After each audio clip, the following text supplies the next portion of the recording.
Welcome to the HermitBurpcast Choo Choo Train. My name is Leonie, and today's date is the 21st of August 2015. This is episode 8, my daily routine and Storytime Shenanigans.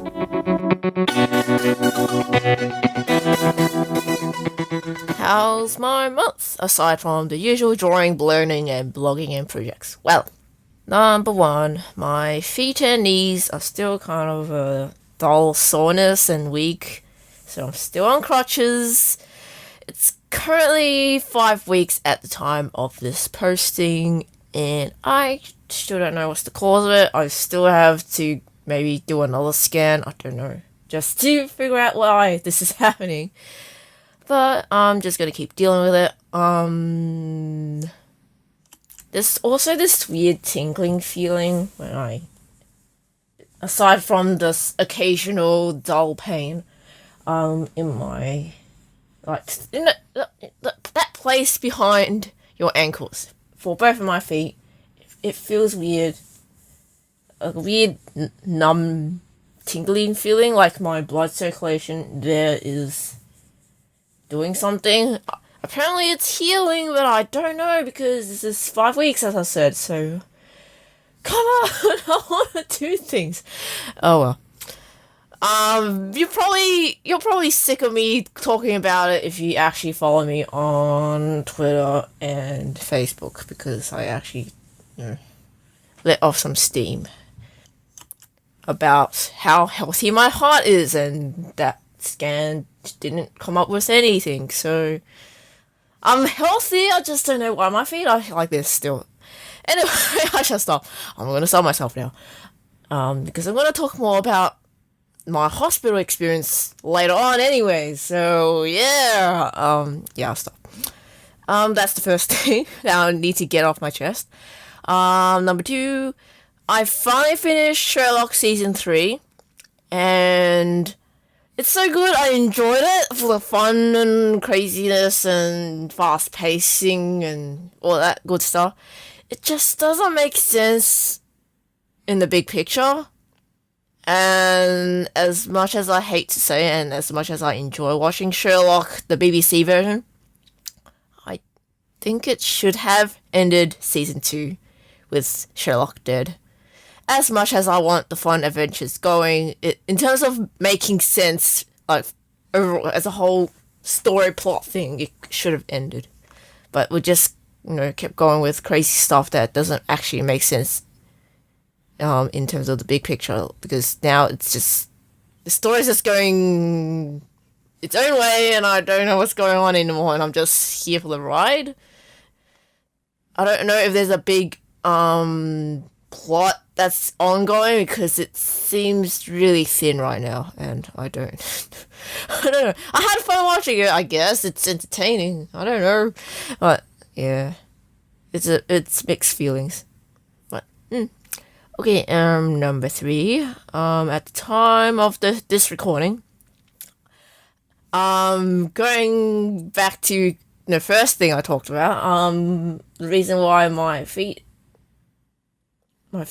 tingling and all that again is because I walked all afternoon yesterday, and it's the most I've ever walked in the past 5 weeks of rest and recovery. So I hope I didn't make it worse. It's slightly, as I said, slightly more tender and a little sore when I was hobbling in the city in Melbourne when I walked, but now it's not really in pain since I'm just resting now. I do have my legs propped up again. With my compression socks on, and yeah. So you might be wondering, why on earth was the hermit burp out of a hermit cave, or in that Melbourne city, you ask, because it's not really close where I live at all. So I had a job interview. I won't give details about it, but as usual, I'll just assume that you won't get any further, and at the minimum, I got a good conversation out of it all, so yeah. But amidst my silly and perhaps too blunt and corny self in my interview, I don't know. I'm past the point of embarrassment anymore right now. I'm just like, this is me, and I'm not gonna hide what I am. So this is my life. I'm a hermit, and blah blah. I mean, you don't really usually say that in an interview, do you? That you're just a sad person who's just freelancing in her own home. Joking aside, I did do one mistake that I am actually really ashamed of a little. Well, okay, not that ashamed, but okay, I am embarrassed of this one thing. As much as I said I wasn't embarrassed at all, I was embarrassed at one thing because my brain was thinking and wanting to mention that I was playing parts of Half-Life 2. I think, like when I look back, I was actually talking about how I played the Half-Life 2 demo, but I didn't really say that. But what my mouth said, instead of saying Half-Life 2, I said I played Half-Life 3, and then, oh my god, I got corrected because the interviewer said, "Oh, I wish I could play Half-Life 3," and then I realized my big mistake, and my head was thinking, "No, don't take my license away to talk about video games." Oh gosh, I meant to say Half-Life 2, and yeah, I corrected myself. Yeah, I was talking about how I was really spooked out by Ravenholm, and I failed to realize how to use the gravity gun because I was scared. I think it's where you first learn how to use the gravity gun, I guess, and I didn't realize you can use the sword to cut the zombies and just keep trudging through the whole level. I didn't know that. I was just like, no, I don't want aircrafts, get away. Yeah. Moving on. I'm kidding, really. I mean, I am a bit embarrassed, and even my brother was looking at me in disgust, like, how could you say that? But then, we joke about, oh, Half-Life 3 won't really happen. It won't happen. As much as fans want it, I don't think it will be happening. Anyway, and then after the interview, I went on a brief shopping and Japanese curry dinner date with my brother, whereupon loads of walking about happened. And why am I doing this? Well, we both knew I don't really get out much at all, so we took advantage of it. And again, looking back, maybe I shouldn't have gone to all these extra places. Maybe I should have gone to the interview and then straight home. But then I got to eat food though. The beef curry dinner was so good. I enjoyed it. And then there was really, really salty miso soup. I'm like, ugh. Why is miso soup so salty? Is it supposed to be this salty? I don't know. I didn't remember it being that salty, but anyway. I learned my lesson. Anywho, I was so exhausted yesterday. I just didn't do anything at all last night. I was just like, bleh, I'll just go to bed. I'm tired. My legs, no, help. Rest now. I'm okay. Okay, I better take care of myself now. Anyway. Yep, that was my day yesterday. I'm mentioning it because, as I said, this is kind of the first time I'm out of my hermit cave that actually doesn't involve a doctor's appointment or scan. So yeah, and it's been 5 weeks of this, so I was like, yeah, I can. Oh, the outside world, even though Melbourne is raining a bit, I don't care. This is like, wow. Yeah. And last silly point or thing, I made my first Vine newbie videos. You can, see the link in the show notes. I don't know. It's also cross-posted to my Twitter as well. So if you don't follow Vine, that's cool as well.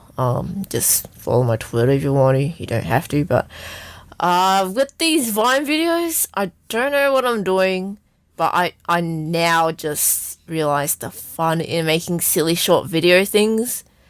So I guess Vine's enabled me to be a monster now. Oh no, I'm a monster now. But yeah, I'm not gonna do it often. I guess I'm only gonna do it when I feel like, hey, I think this is fun to watch. Maybe I'll just make something, I guess. So I don't think I'll do it that often, but I don't know. Ah well.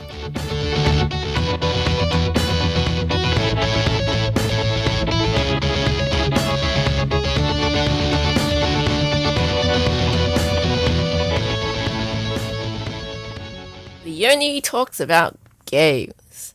Well, let's get things out of the way. So, Game of Thrones episode 5, the penultimate episode. The pacing is quite alright. All I could remember at this point, since I watched it a while ago, I was incredibly sad at the last choice. And I kept saying, no, because at the end of that episode, you're forced to choose who lives and who dies. And it's two people you care about, kinda. Though, if I look back at, you kinda care more for one more than the other, since the other one is kind of a good, generic, cool guy kind of thing, and I don't know. Anyway, and then there's Kholat, Kholat. It's you can arguably say it's a walking simulator. I don't know, but then you get to you actually do die though. Like if avalanche, or if you fall off the cliff or something, you actually do die. So I don't know. It's a good atmospheric experience and story, especially when it's based on a true story about a team of explorers, students as well, and they went out and then they died in the cold, and apparently there is a realistic reason why their remains were found in such a weird state. It's just because of nature, actually. But a lot of stories and all that came out of it. So this is kind of like a game that explores and goes further and goes all weird and creepy and dark into it. And yeah, it's an interesting experience you would experience once. Let's say that. Yeah. Oh, and then the third game. Life is Strange episode 4. It's amazing. There were some, I knew it, feelings in there, but it's a really incredibly well story. Wait, what am I saying? A story well told. The pacing is great for the most part, and there's so many things happening, and you care for all the characters, and it's so cool that if you save this certain character, you actually get an entire extra scene just for that person. So it's not like this person, like if this person in your story is dead, you won't get this extra scene, but if you save this person, then you do get this extra scene and all that. It's pretty cool. Like it doesn't get completely written off, so that's pretty neat that the game actually considered, hey, you might actually save this person, so we reward you for the scene. So yeah, the progression of the story is it's going now. Yes, it's the final the next two final episodes, so I'm really keen for the last episode of this game. And there's much more tough decisions going on, and oh man, I'm enjoying it. Yes, I am enjoying it. Just beware of people who seem perfect on the outside and then they're actually really insane on the inside. So it's, how do you know who what kinds of people are like that? It's because on the outside they act perfect, so when they're too perfect, maybe be suspicious. I don't know. Anyway, the next game, I think it's fourth. Yeah, fourth game is Five Nights at Freddy's 4. Oh man, what a coincidence! Five Nights at Freddy's 4 is my fourth game I'm going to talk about. Anyway, the lore is really good. Or what the fans have created, the lore is really good. Game theory, if you watch that YouTube channel. But the gameplay is kind of simplified a lot, and although you're a kid now, it's pretty, tedious. When you get the technique down, it's a management game again. But apparently there's DLC as well. I'm keen to see what's happening. For me, I'm watching it only because of the story, really, or what new things will be added to the story. So, yeah, I guess it's a game, but not a fun game. It's a game for let's players play in front of people watching it on YouTube, I guess. It's not something you play on your free time unless you actually enjoy jump scares. And I don't think people actually enjoy jump scares when they're repeatedly hammered at you and you just have to keep working at avoiding them. So, yeah. The fifth game I'm going to talk about, A Night to Remember. Was it? Yeah. A Knight's Tale or Quest. Yeah. A King's Quest. Yeah, King's Quest, A Night to Remember. Wonderful animation and art design. The writing is amazing, and I'm keen to keep watching it. I haven't really finished watching the first chapter though, because I have to wait a bit where there's ample time for me to watch the whole thing. I think the first chapter is about 3 to 4 hours long, so I don't have the time for it right now. But yeah, I'm keen to watch it. And the sixth game is Everybody's Gone to the Rapture. Incredible voice acting, the music's wonderful and beautiful, the pacing and graphics are really well done. It's a well-told movie / interactive experience. I don't know if I can call it a game as well. And also please note the games I watch are games that are good for watching, not necessarily good for playing. So please keep that in mind. It's another walking simulator, and I'm not saying it in a bad way, okay? Because in the end, you don't really know who the player character is at all. Like why are you invested? Because it seems like you're playing as the camera. You're just viewing and moving the camera around so that you can see the story happen. You're not really directly involved. It's kind of a weird feeling because you're not someone in the story in real time, and the story itself is really good. And to experience it firsthand will be it will be impactful. Actually, it will be really good to actually see the characters, not as weird light things, and see it happening and see all the emotions going on. And yeah, budget maybe, I don't know, but I enjoyed it, but only as someone watching someone else playing it. So as someone who is playing it, I imagine that the slow walking and the hidden sprint button and the weird, what was that tilting thing that the player has to do? I don't know what that is for. That seemed like a frustrating thing as well. I don't think it's something fun in terms of gameplay, but I think it's another one-off experience. Seventh game I'm going to talk about is the Book of Unwritten Tales 2. Finally finished all the way to the end, and it's kind of unsatisfying because it ends in an abrupt way and it doesn't really close loose ends because it's completely leaving you on a cliffhanger and wanting you to wait for the third game. And I'm like, shaking my fist at you, game. Anyway, and then the eighth game is Super Hot.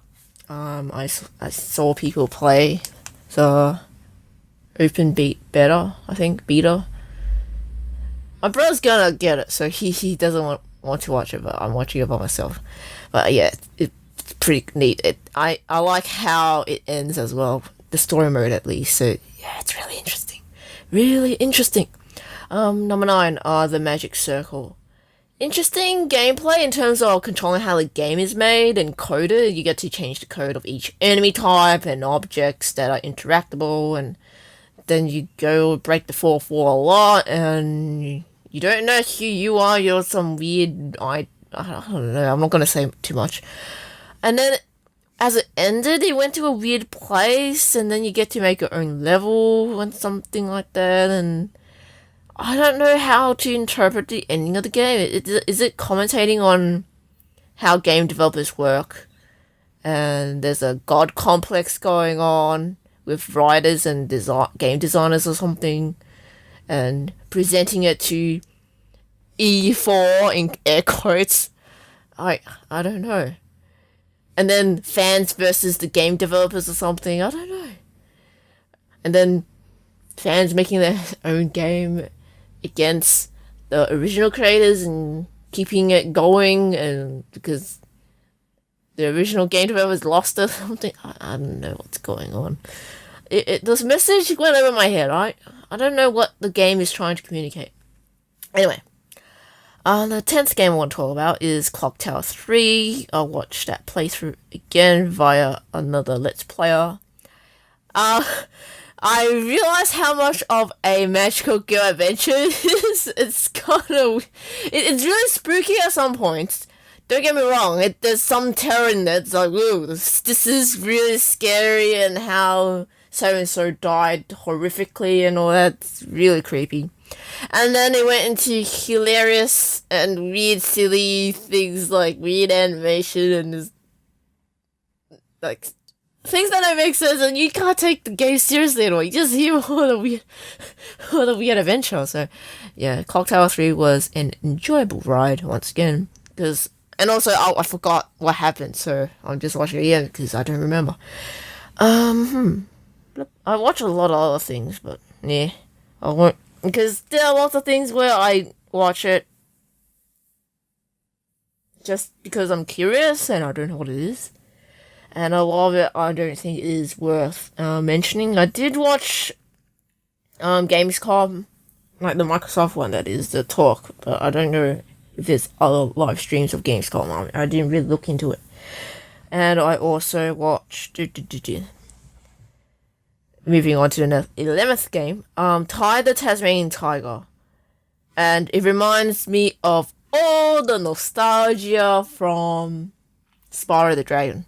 That 3D platformer exploring kind of game. And looking at this genre now, I'm really not interested in collecting everything for a game. I just don't have the time.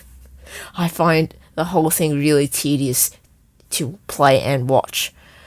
So when I watched the gameplay for Ty the Tasmanian Tiger, as much as I enjoyed the really heavily stereotypical Aussie slang and dialogue and writing, it reminds me how it's not my cup of tea, the gameplay, and I actually skipped a lot of gameplay. Like, when I got an hour into it, I'm like, I'm done. I just watch all the cutscenes and I'm done. And then I watch the ending, yeah. So I saw I saw the beginning, an hour of it, and then I saw the cutscenes, and then I watched the end part, like 30 minutes of the end. So I kind of got a sense of the game.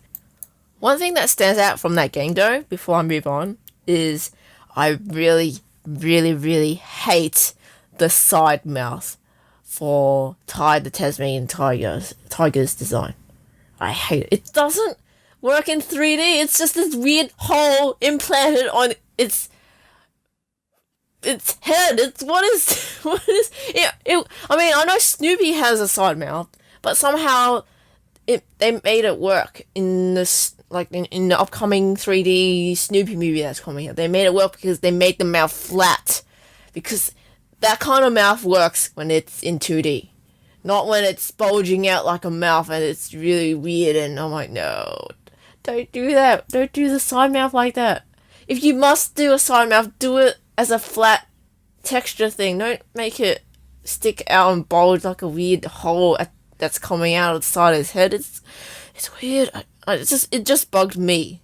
That's just me, okay? But I'm like, no. Until the character design for a 3D character, no, don't do that. Anyway, that's me. Anyway, game the 12th. I played Splatoon. I did the Splatfest. I missed the last Splatfest, so I happy to actually play the one that passed, and I went for Sao Paulo, and I'm glad Sao Paulo won. Yay! It's the first time I was in a team that won, so yay! Go Sao Paulo Penguins. Anyway, game the 13th. It's not a game. I watched a lot of games through Summer Games Done Quick. It's a week-long Twitch charity stream where, you know, it's for a good cause. So what they do, they break games and they try to glitch them, or they find crazy ways to shortcut all the way through to the end of a game. It's pretty neat. Like they've worked a lot on trying to do speed runs through a whole schedule of games, and gamers who do this, they're called runners, I think. Yeah.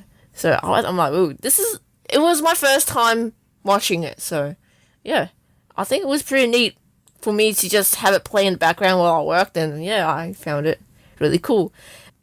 Game the 14th. Sonic Dreams Collection was a nightmare. I don't know what I watch. It's really disturbing. Don't play it. Just watch someone else play it or something. Just don't waste your time, because there's some weird obscure things you need to do and some coding thing, and just I think Markiplier did it, like an actual good run through, and I think Aaron from Game Grumps popped in, but yeah. Watch that if you're really curious as to why I'm calling it nightmares, but to save your sanity, don't. If you're that morbidly curious, then watch Markiplier's video, I guess, on it, because I think he did a good job exploring it. Because there were some people who actually played all the way through without actually exploring through it properly and missed the Easter eggs here and there, so yeah. Anyway, game the 15th. I am in the process of watching Shadow of the Colossus again, running in the background, because it's a good game. And game the 16th, I also watched Submerged. I missed a lot of the middle parts because it was, not that fun to watch. It had so much potential with the story and the environment, but I agree with reviews that it's not really a kind of explory game. The gameplay was really tedious to do because you're climbing the same kind of buildings, essentially. Maybe some variation, but you're doing the same action over and over again just to get supplies for your injured brother, and the world story is still really vague, even if you do collect the whole, was it 60 or 120 pieces of pictures to piece together a story? I don't know. And I don't know, it doesn't seem enticing to collect all of it, and even if you did have the patience and persistence to do it, I don't know, it's not as rewarding as you would think. That's the vibe I'm getting from people who played it. It lacks something, I don't know, to bring up the pacing and changing up the tone and changing up the mood. So that the story they actually want the player to experience, it's not really there. I mean, if it's meant to be a relaxing kind of game, then I understand that, but then I don't know if it's working because the game is trying to be an exploring kind, relaxing game, but then it doesn't really let you explore that much. So it's kind of like putting you in a really restricted pen and saying, hey, you can explore a lot of things and relax, but then you can't. And versus wanting the player to experience the story, but then you just have to piece together the story through collecting things and pictures rather than actually experiencing the story. So I don't know what is the game trying to do. Is it trying to be so that the player can experience the story, or so that the player can explore the world? And that's why I'm really like, what is the game's primary focus? That's what is lacking here, I think. Because it's not open world, and I don't know if the story is really well experienced by the player. And instead, all the player can focus on is the tedious building climbing that you have to do for, was it 10? I don't know, 10 pieces of rescue supplies or something like that. Yeah. And game the 17, Cradle. I don't know, it was made in Europe, I think, and it's not finished because they only released like, I don't know, the beginning of the game, I think, just so that you get interest, maybe, or maybe the whole game's out. I don't know. I didn't really look into it, but it's a really interesting sci-fi Mongolian story, and I'm keen to keep watching. You play as a character who's woken up by doing self-surgery or something, or I don't know, it's like, what's going on? Because and you as the player, you forgot what's happened, and you're trying to piece together what's happening to you, and why you got a robotic lady in your house, and how far into the future this is, and human to robot like transmission or something, and that's a weird operation, or like, what the. Yeah, it's really interesting.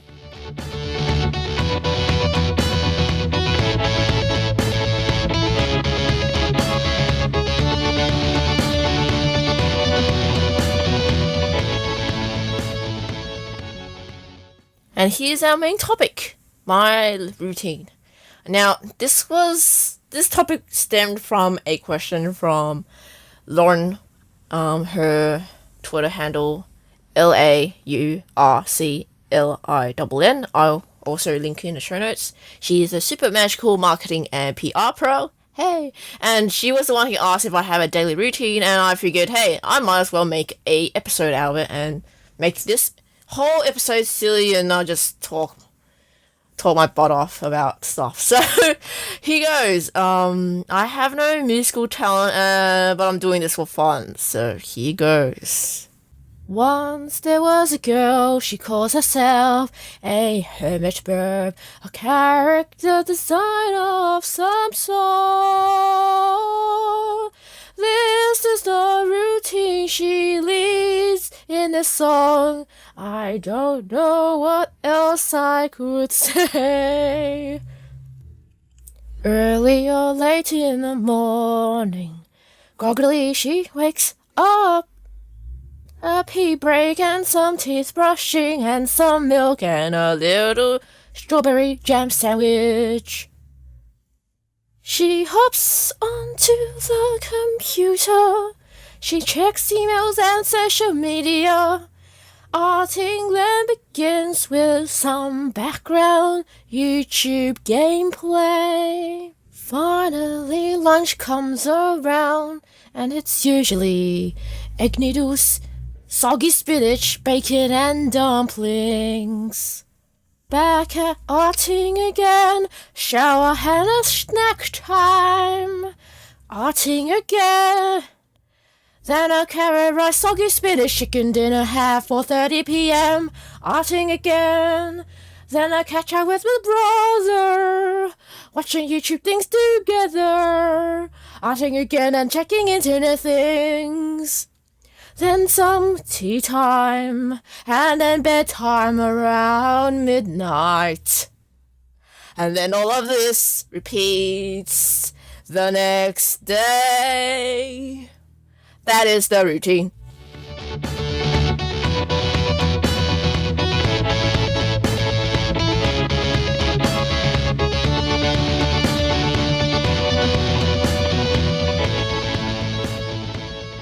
Hey, let's do a story time. And this story time involves me talking about my first time as a patient, with all the boring, mundane waiting parts cut out. So this is the fun edition. Anyway, so I went to the emergency department. I registered my details because I'd never been to this hospital. I hobbled with my crutches, and when I say hobble, I mean sliding and shuffling and doing tiny steps, because at the time it was really painful, and I was also tired from using the crutches. My doctor for that morning was this pretty and cool young lady, and I told her what's up. And basically what I said was, hey, this foot hurts, and then it swelled up, And then I was limping badly for 5 days. I visited my doctor twice and got a painkiller and anti-inflammatory drug and ankle support. Then my other ankle started hurting, and then that swelled up too in 3 to 4 days. The swelling was like red tender things, and I can't really move my toes. It was really tight. And here I was 2 weeks later in the hospital since the first inkling of pain. And this was, me talking at the time. So after some feet examining, I got told I need to do a blood test as I wait for an x-ray opportunity because, it's occupied and all that. Now, let me pause the story here and give you an insight of what's going on in my brain. I'm a baby with needles and blood tests and all that stuff, so I really dreaded this part, the blood testing, because I also feared I would be like my late mother when she had to deal with blood tests and injections and morphine and IVs and all that. And she had all these needle wounds up all over both her arms because her veins were, hard and difficult to find as they get stabbed so much because of her treatments and all that. And I don't want to be stabbed multiple times because I can't see my veins on my arms.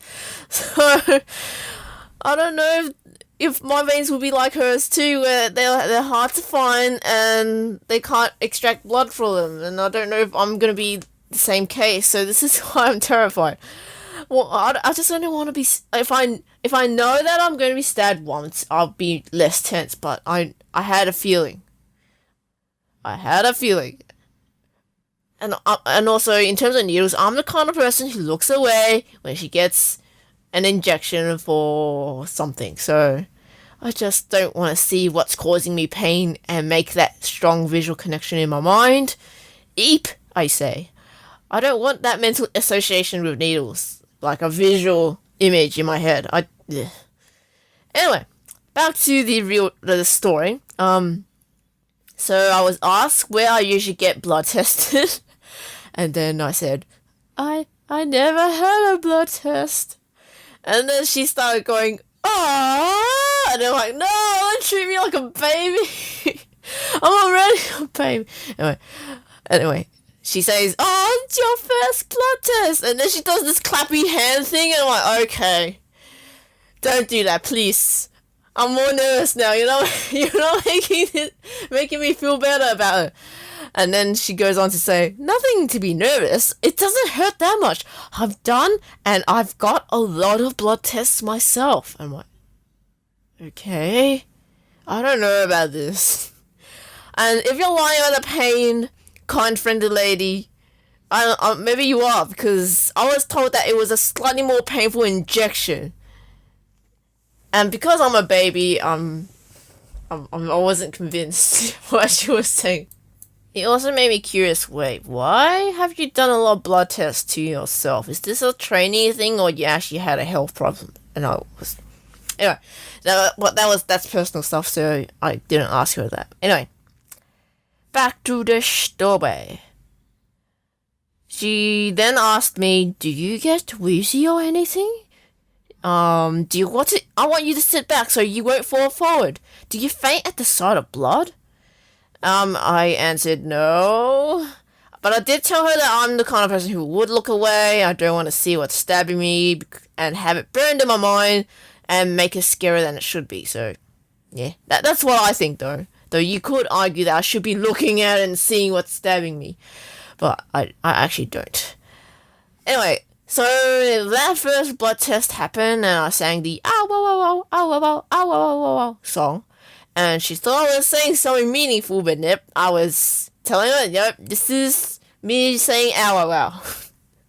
I was making noises as a release because my brain was completely focused at this thing stabbing into my arm. So that probably made it worse, I guess. I'm all tense all over. I was maybe trying to distract myself by singing the ow, ow song. I don't know. I'm not used to this new kind of needle playing because she's trying to force it into the vein as well and trying to extract blood. That's what she's doing. it was a sting on my skin I'm not used to, and she, as I said, she pushed deeper. And as much as I feared, she couldn't get much blood at all. So I was internally thinking, oh no, my fears are coming true. They can't find a way to a vein to get enough blood out of me. That means I'm going to get stabbed again with a needle. No. Anyway, so she took my arm and took another stab at it. So here goes another tense LOL song. That didn't work either, and my heart sank. But the second time, blood was actually spilling everywhere when she took out the syringe, and she had to compress it for a while, but it made a huge bloody mess over my arm, and yeah, she didn't really clean it properly. So yeah, just as I feared, blood test attempts failed, 2 of them. And for both of my arms, they can't really get a hold of my veins. And she told me, this isn't normal, so I'm so sorry for traumatizing your first experience. And then she made a comment that my arms were too skinny as well. I'm like, okay, that was random. So, I don't know. I do agree, the whole thing didn't make me feel better about blood tests. Nope. So, knowing that this isn't normal and knowing that I'm gonna get stabbed at least a 3rd time, I gave out a nervous laugh. I'm gonna keep getting jabbed until they can get enough blood out of me, and I don't look forward to that notion. Then, at that point, I was actually called for an x-ray because apparently there was room for me. So, I hobbled painfully into a wheelchair and got my patient band at my wrist, and then I got pushed on a wheelchair ride. So that was fun. I got to ride on a wheelchair, and I was traveling. It's kind of like a ride on rails, but then I was in the emergency hospital room, and I was looking at all these busy nurses and doctors working around the clock, and I got wheeled like outside the X-ray place, and I waited 1.5 hours until someone from the staff noted I was waiting too long and got someone in to actually x-ray me. So yeah, that's why I said apparently there's room for me to do an x-ray, but I had to wait 1.5 hours. So yeah, but then to be fair, I wasn't really in a urgent emergency or at a life-death situation, so I understand that, so it's cool. All I did was watch boring late morning TV, and I haven't watched that kind of TV for a long time. And I just watched infomercials, and I'm like, this is boring, and this wheelchair isn't actually that comfortable to nap in, so I was like, this is exciting. Anyway, I think they're called radiologists, but I'm probably wrong. But the person taking my x-ray, I asked her for help for wiping all the dried blood from my arm, and she thought, wow, they really vampired out of your blood, didn't they? And then I explained, nope, they didn't, and I'm gonna get another blood test. And she said, oh, so they didn't do the blood testing. And while she was giving me, towels to wipe all that dried blood off, I asked her if it was the only way to get blood out of me, and she said, yep, it's the only way. And she told me that they're most likely gonna get blood out of me by my hand instead, but it will be a mean way to start getting blood extracted, especially for my first time. And then my heart sank lower. Oh.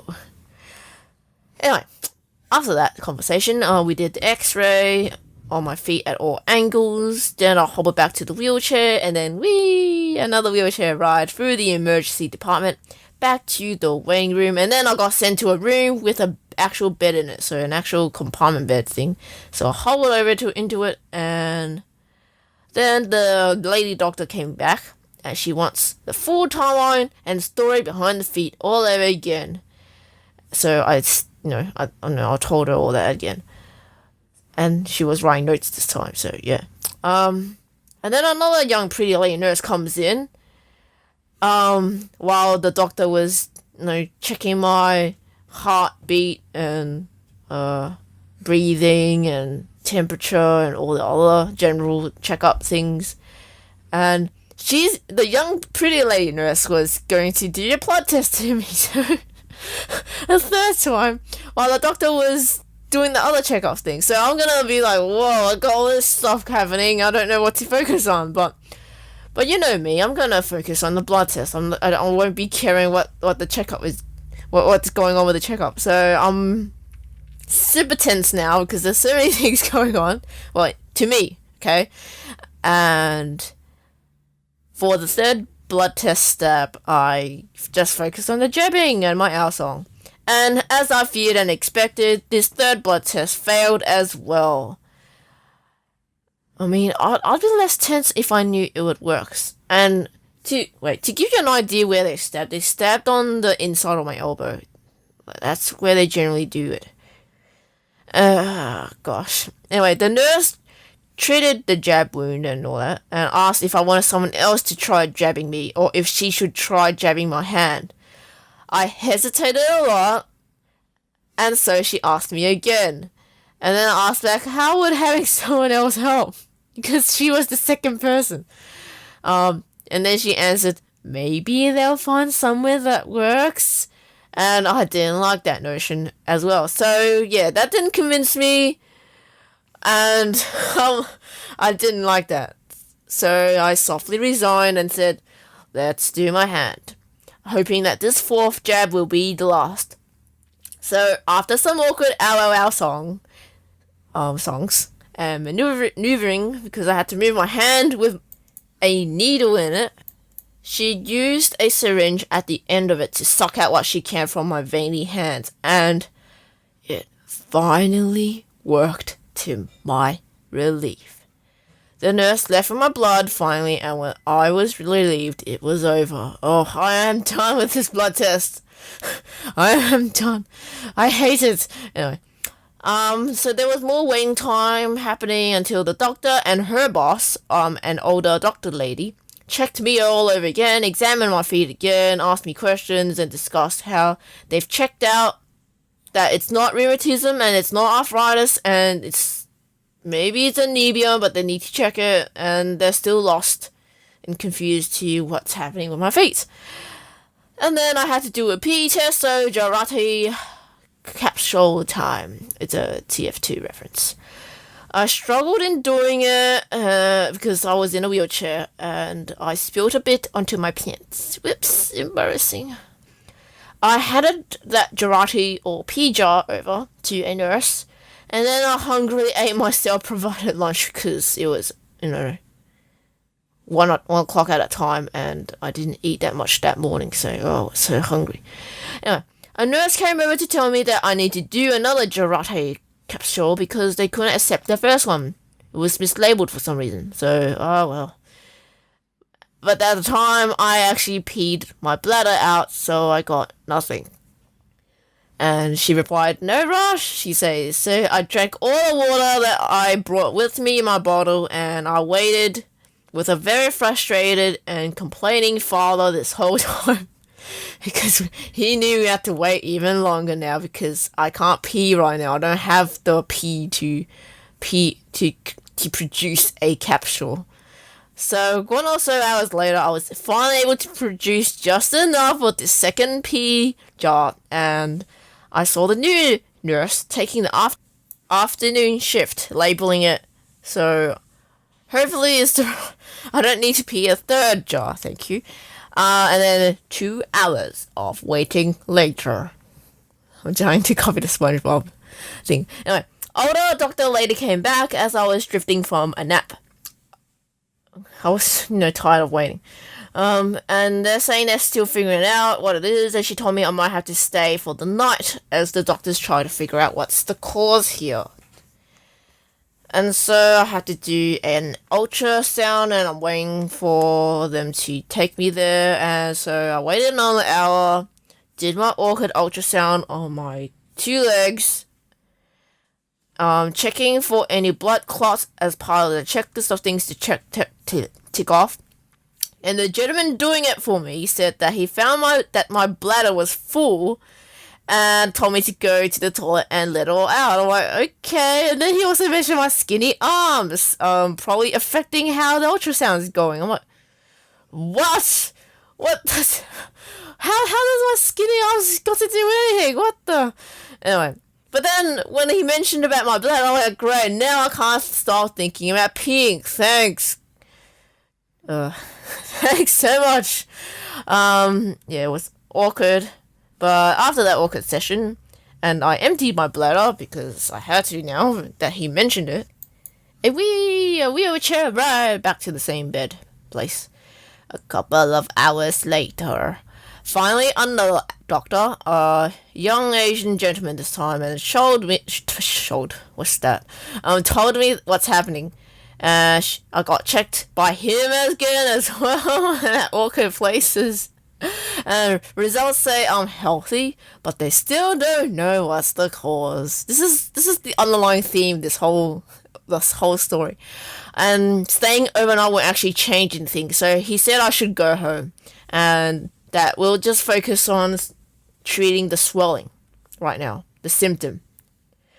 So what he did was he gave me drugs to make me pee more, to get all the fluids that's causing the swelling drained out my feet. Keep my legs 90 degrees elevated, keep my legs elevated parallel to the floor, and rest and avoid walking if I can on my legs. Use home painkillers if I'm in pain, and I'm going to get. At the time I was going to get another hospital checkup next week. Some awkward translation attempts to my father later. The nurse finally did it for me when I floundered explaining things in Cantonese because I am terrible at it. And then meanwhile, the doctor told me about the side effects of the peeing drug. I'm calling it the peeing drug. I don't know what the official name is. And after talking about the side effects, he was saying that there's so many fluids built on my feet and I need to flow right out via the powers of pee to relieve the swelling and pain. I'm like, okay, I think I get what's happening. And then he told me when, where, and who I'll be seeing for the checkup, since he won't be actually working on that time of day. So I'm like, oh, great. At this point, my feet were in pain a lot, and I couldn't stay on the fun and convenient wheelchair anymore because I need to get out of the hospital. So I hobbled painfully back with my crutches. Hobbled like a tortoise across the big hospital and waited to get a lift back home. So that was my first experience as a patient. Loads of waiting because there's more urgent life or death emergencies there, obviously. So I'm really lucky because I saw a lot of suffering in hospitals in general and brave, incredible professional people helping them. Moral of the story, I don't know what's going on still, and I hate blood tests. That is all. And in terms of a health update, kidneys, liver, and heart are fine. I'm healthy, and I have yet to arrange a CT scan on my main leg arteries, so that is the last point of investigation. If that's also in the clear, I don't know why my feet are like this still, and I don't know if my doctors can figure that out either. Like, I don't know what's the next step. I don't know why my ankles started swelling and this dull pain is happening at all in the first place. So in the meantime, I'll just keep resting my legs and I'll keep arting away. That's my story time for today, folks. Yeah, so I think we've reached the conclusion of the show.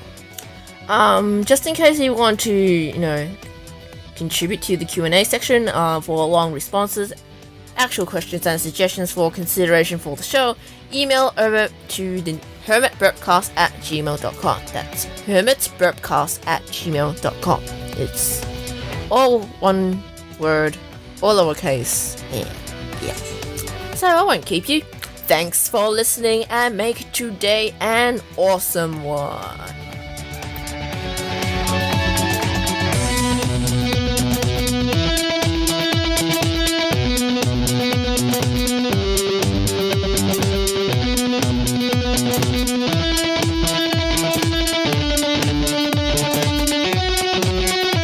Super hot, super hot, super hot, super hot.